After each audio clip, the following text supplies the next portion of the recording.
Numbers chapter 5. The Lord spoke to Moses. He said, "Tell the Israelites that certain people must be sent away from the camp. Command them to send away anyone who has a skin disease. They must send away all those who had wicked waste coming from their bodies. And they must send away those who are unclean because they have touched the dead body."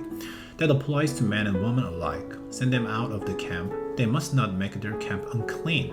That is where I live among them. So the Israelites did what the Lord commanded. They sent out of the camp those who were unclean. They did just as the Lord had directed Moses. The Lord said to Moses, "Speak to the Israelites. Say to them, suppose a man or woman does something wrong to someone else. Then that person is not being faithful to the Lord. People like that are guilty. They must admit they have committed a sin. And they must pay in full for what they did wrong. And they must add a fifth of the value to it. And they must give all of it to the person they had sinned against. But suppose that person has died, and suppose that person does not have a close relative who can be paid for the sin that was committed. And then what is paid belongs to the Lord. It must be given to the priest. A ram must be given along with it. The ram must be sacrificed to the Lord to pay for the sin. All the sacred gifts the Israelites bring to a priest will belong to him. Sacred gifts belong to their honors, but what they give to the priest will belong to the priest." And the Lord spoke to Moses again. He said, "Speak to the Israelites. Say to them, suppose a man's wife goes astray, and suppose she is not faithful to her husband. Suppose another man has sex with her, and suppose this is hidden from her husband. No one knows, so she is not clean, so there is no witness against her, and she has not been caught in the act. Suppose her husband becomes jealous, he does not trust his wife, and she is really unclean. Or suppose he does not trust her even though she is unclean. Then he must take his wife to the priest. He must also bring an offering. It must be 8 cups for barley flour. The offering is for his wife. He must not pour olive oil on it, and he must not put incense on it. It is a grain offering for being jealous. It calls attention to the wrong things a person has done. The priest must have her stand in front of the Lord. He must pour some holy water into a clay jar. He must get some dust from the floor of the holy tent, and he must put it into the water. The priest must have the woman stand in front of the Lord. Then he must untie her hair. He must place in her hands the offering that calls attention to the wrong things a person has done. It is the grain offering for being jealous. The priest must keep the bitter water with him. It is the water that brings a curse.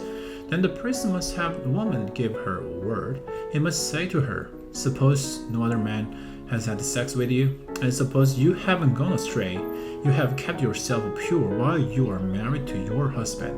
Then may the bitter water that brings a curse not harm you. But suppose you have gone astray while you are married to your husband. You have made yourself unclean. You have had sex with a man who isn't your husband. At that point, the priest must put the woman under the curse that will come if she breaks her word. He must say, 'May the Lord cause you to become a curse among your people. You will become a curse when the Lord makes your body unable to have children. May this water that brings a curse enter your body. May it make your body unable to have children.' Then the woman must say, 'Amen.' Let it happen. The priest must write the curses on a scroll. He must wash them off in the bitter water. It is the water he will make the woman drink. It is bitter water that brings a curse. It will enter her body, and it will cause her to suffer bitterly. The priest must take her from her hands the grain offering for being jealous. He must lift it up and wave it in front of the Lord. He must bring it to the altar. Then the priest must take a handful of their grain offering. It is the offering that calls attention to the wrong things a person has done.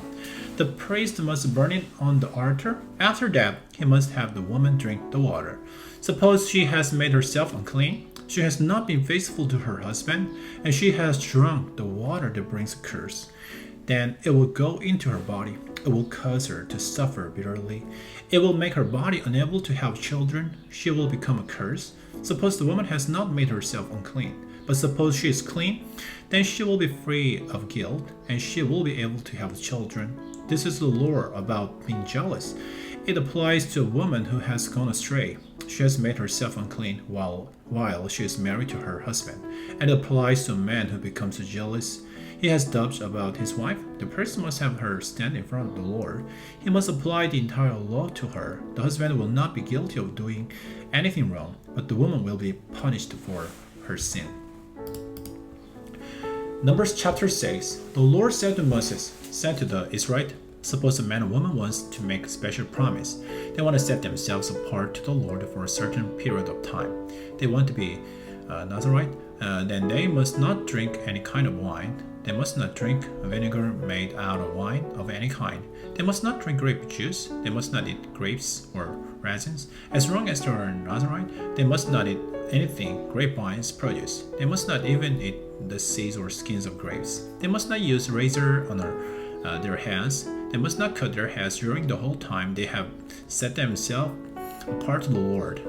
They must be holy until that time is over. They must let the hair on their heads grow long, and they must not go near a dead body during that whole time. But what if their father or mother dies? Or what if their brother or sister dies? Then they must not make themselves unclean because of them. The hair on their heads shows they are set apart for God. During the whole time they are set apart, they are holy to the Lord. Suppose someone dies suddenly in front of them, that make the hair they have set apart to the Lord unclean. So they must shave their heads on the day they will made clean, that is the seventh day.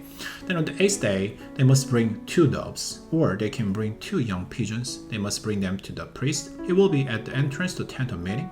The priest must offer one of the birds as a sin offering, and he must offer the other as the burnt offering. The sacrifices will pay for the sins of a Nazarite man or woman.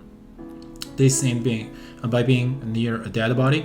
The same day they must make their heads holy again. They must set themselves apart to the Lord again. They must do it for the same period of time they had agreed to at first. And they must bring a male lamb a year old as a guilt offering.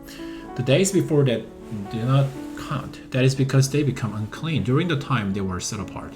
The time when the Nazarite are set apart will come to an end. Here is the Lord that applies to them at the time. They must be brought to the entrance to the tent of meeting. There they must present their offering to the Lord. They must bring a male lamb a year old. It must not have any flaws. It is for a burnt offering. And then they must bring a female lamb a year old. It must not have any flaws. It is for a sin offering.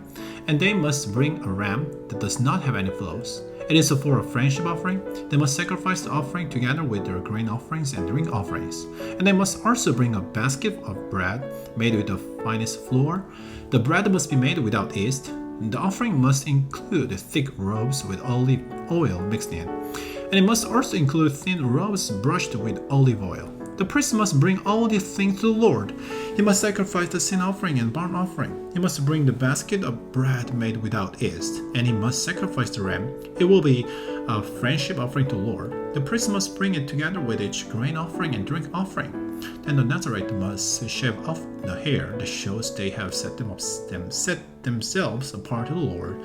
They must do it at the entrance to the tent of meeting, and they must put the hair in the fire that burns the sacrifice of the friendship offering.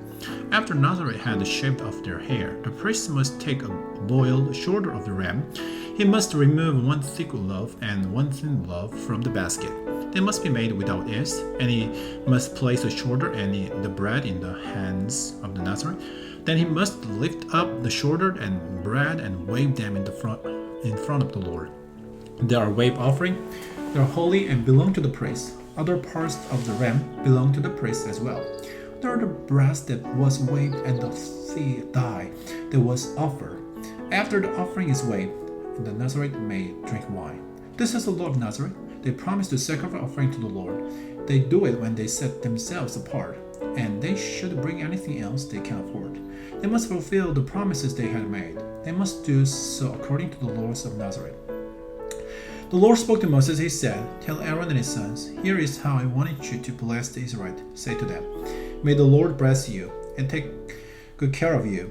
May the Lord smile on you and be gracious to you. May the Lord look on you with favor and give you peace.